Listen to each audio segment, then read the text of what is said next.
मत चोरी झाली हे सिद्ध झालेली असल्याबद्दल, कारण त्यांचंच शासन आहे, मुख्यमंत्र्याकडेच गृह विभाग आहे आणि तोच गृह विभाग आता जर FIR दर्ज करत असेल याचा अर्थ ही चोरी झालेली आहे.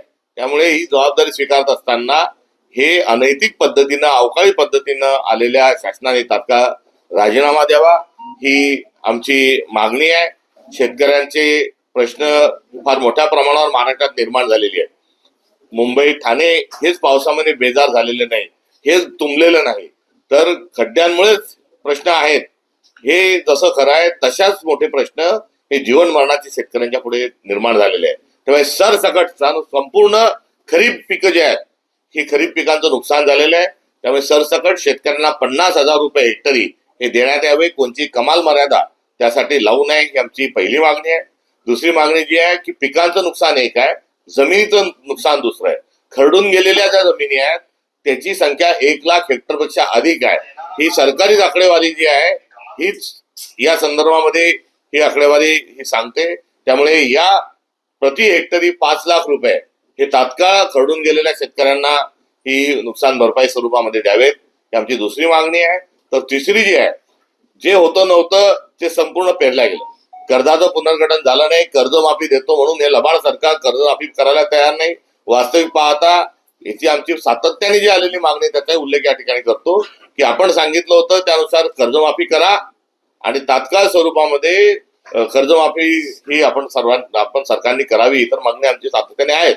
मात्र या पार्श्वभूमीवर, या आपत्कालीन पावसाच्या पार्श्वभूमीवर रब्बीसाठी मोफत बियाणं आणि मोफत खत हे सरकारने शेतकऱ्यांना द्यावं हे आज संकट, जे आसमानी संकट या सुलतानी संकटासोबत जे आलेले आहे त्या अनुषंगानं सरकारला जेव्हा आपण मायबाप म्हणतो तेव्हा त्यांनी या निदांत आवश्यक असणाऱ्या मागण्या तात्काळ स्वरूपामध्ये पूर्ण कराव्यात ही असणारी आमची सरकारकडून अपेक्षा आहे. नुकत्याच केंद्र सरकारला एक उपरती सुचली आहे आणि राहुल गांधी 8 वर्षापासून सांगतात आहे की जीएसटी मध्ये कशा पद्धतीनं जीएसटीची व्यवस्था असली पाहिजे. राहुल गांधींनी नोटबंदीच्या पार्श्वभूमीवर सांगितलं होतं की याची मोठी किंमत चुकवावी लागेल. नोटबंदीच्या वेळेस त्यांनी सांगितलं की दहशतवाद नष्ट होईल, दहशतवाद तर नष्ट झालाच नाही. आजा मेला नातू झाला. जेवढ्या नोटा छापलेल्या होत्या 1,000च्या 2,000च्या या सगळ्या नोटा ज्या आहेत, ज्या 500च्या ज्या काही नोटा होत्या त्या जेवढ्या छापलेल्या होत्या तेवढ्याच वापस जमा झाल्या. त्यामुळे काळा धन पकडला गेला नाही, दहशतवाद हा संपला नाही. उलट पहलगाम मध्ये येऊन आता चुनचुन के मारण्यात असताना दहशतवाद्यांचं कृत्य आपल्याला बघायला मिळालं. त्यामुळे नोटबंदीच्या वेळेस राहुल गांधींनी जे सांगितलं ते खरं झालं. कोविडच्या वेळेस राहुल गांधींनी जे सांगितलं ते खरं झालं. जात जनगणनेच्या अनुषंगानं राहुल गांधींनी जे सांगितलं ते सरकारला करायला भाग पडलं. आणि आता जीएसटीच्या संदर्भात राहुल गांधी जे सातत्याने सांगत होते ते देखील या सरकारला करावं लागलं. त्यामुळे जीएसटीच्या अनुषंगानं झालेला हा जो बदल आहे हा राहुल गांधींचा अधिक एक नैतिक विजय आहे असं या ठिकाणी आपण सर्वांनी जाणून घेतलं पाहिजे. आणि या पार्श्वभूमीवर, या विजयाच्या पार्श्वभूमीवर 22 तारखेला आम्ही दुकानदारांकडे, व्यापाऱ्यांकडे जाऊन पेढे वाटणार आहोत, फटाके फोडून राहुल गांधींचं अभिनंदन करणार आहोत. आणि देर आहे दुरुस्त आहे नव्हे तर राहुल गांधीच्या मार्गदर्शनावर आणि धोरणावर देशाला पुढे चालावं लागणार आहे. या अनुषंगानं 22 तारखेला आम्ही जीएसटीच्या अनुषंगानं या निर्णयाचं स्वागत करत असताना राहुल गांधींना देखील धन्यवाद देणार आहोत. सर, राज्यात त्रिवार्षिक सूत्रासाठी जनतेचा कौल आजमावला जाणार असं समितीच्या अध्यक्षांनी सांगितलंय, ते नेमकं तुमचं त्याच्यावरती म्हणणं काय? आमची भूमिका स्पष्ट स्वरूपाची आहे की मराठी भाषा ही महाराष्ट्र धर्म आहे आणि महाराष्ट्रातील सर्व भाषा हातात हात घालून गुन्ह्या गोविंदाने नांदल्या पाहिजे. एका भाषेला दुसऱ्या भाषेच्या विरोधात लढवण्याचं काहीही कारण नाही. संविधानाची जी आपली अनुसूची 8 आहे त्या अनुसूची 8 मध्ये 22 भाषा आहे आणि या 22 सर्व भाषा ज्या आहेत यांनी हातात हात घालून राहावं, त्याच्यात रोटीबेटी व्यवहार व्हावा आणि सगळ्या भाषा समृद्ध व्हाव्या. मराठी भाषा ही संपवण्याचा घाट हा देवेंद्र फडणवीस जो घालत आहे हा कदापि आम्ही सहन करणार नाही.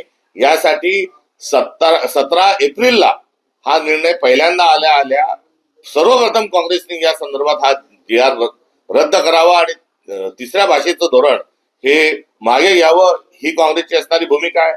त्यानंतर त्यांनी भ्रम निर्माण करण्याचा प्रयत्न, बुद्धिभेद करून जो दुसरा निर्णय काढला त्या विरोधात देखील काँग्रेसने आंदोलनही केलेली आहेत.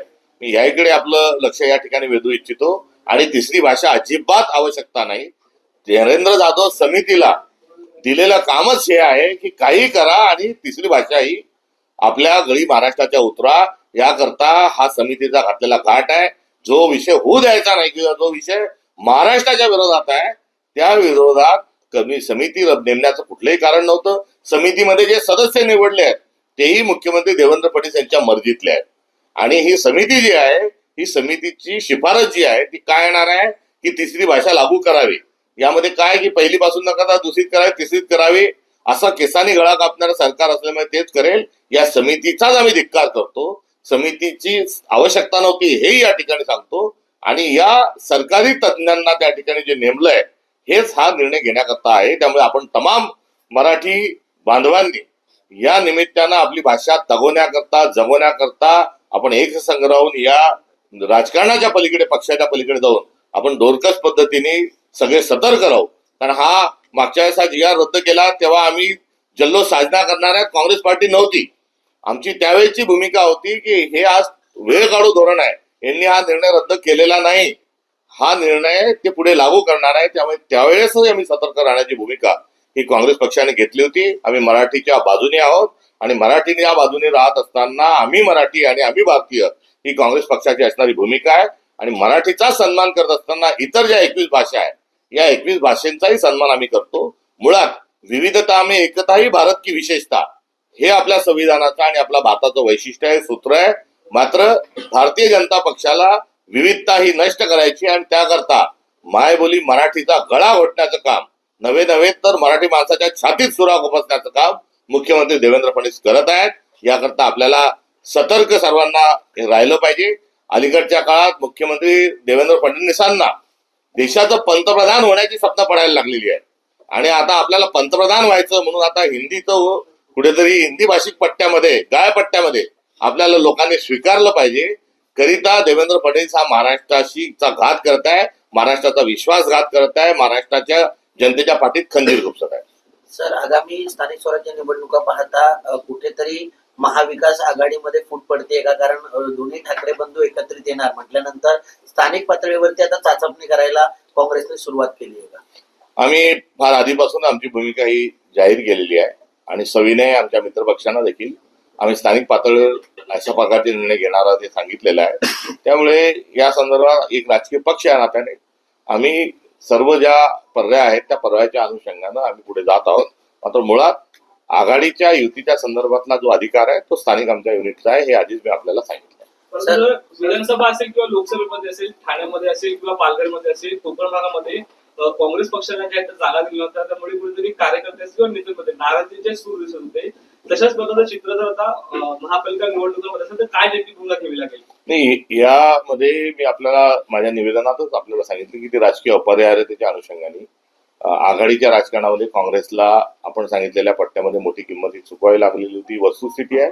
आणि याचा पुनरावृत्ती न होता आपल्याला पक्षातल्या कार्यकर्त्यांना न्याय कसा दिला जाईल या अनुषंगानं जरूर विचार केला जाईल. सर, राहुल गांधींची भाषा ही नक्षलवादी आहे आणि पाकिस्तान सुद्धा तीच भाषा बोलते असं भाजपचे प्रवक्ते म्हणतात. भाजपच्या प्रवक्त्यांना दहशतवाद आणि नक्षलवाद याच्यातला फरक आतापर्यंत समजलेला नाही, हे या निमित्ताने सिद्ध होत आहे. संजय राऊत म्हणते की शिवसेनेचाच महापौर बसणार आहे, तुमची काय भूमिका असणार आहे येणाऱ्या स्थानिक स्वराज्य? तेव्हा त्यापर्यंत निवडणुका लागलेल्या नाही. मागच्या सुप्रीम कोर्टात जेव्हा गेलो तेव्हा 4 महिन्यात निवडणूक होणार या ब्रेकिंग न्यूज आम्ही पण आपल्या माध्यमातून ऐकल्या. ते 4 महिने केव्हा संपले हे अजूनही माहित नाही. आता 31 जानेवारीला होणार अशी नवीन ब्रेकिंग सुरू आहे. आशा करू की त्यावेळेस होईल. मुळात सत्ता केंद्रित ठेवणं हे भाजपचं धोरण आहे आणि सत्ता विकेंद्रित स्वरूपामध्ये ही नांदली पाहिजे आणि लोकांना अधिकार दिले पाहिजे. 73व्या 74व्या घटना दुरुस्तीचं, अर्थात महात्मा गांधी आणि राजीव गांधी यांचं ते स्वप्न आहे आणि त्या अनुषंगानं या निवडणुका झाल्या पाहिजे. आता कोणाचा होणार, आता निवडणुका प्रभाग लागू द्या, आरक्षण होऊ द्या, निवडणुकीचं मतदान होऊ द्या, त्याआधीच तशा प्रकारचा दंड ठोकून कोणते दावे करणं हे काँग्रेस पक्षाने अशा कोणत्याही खेळात न पडता आम्ही आमचं काम जे आहे संघटना पातळीवर. एबीपी माझा, उघडा डोळे बघा नीट.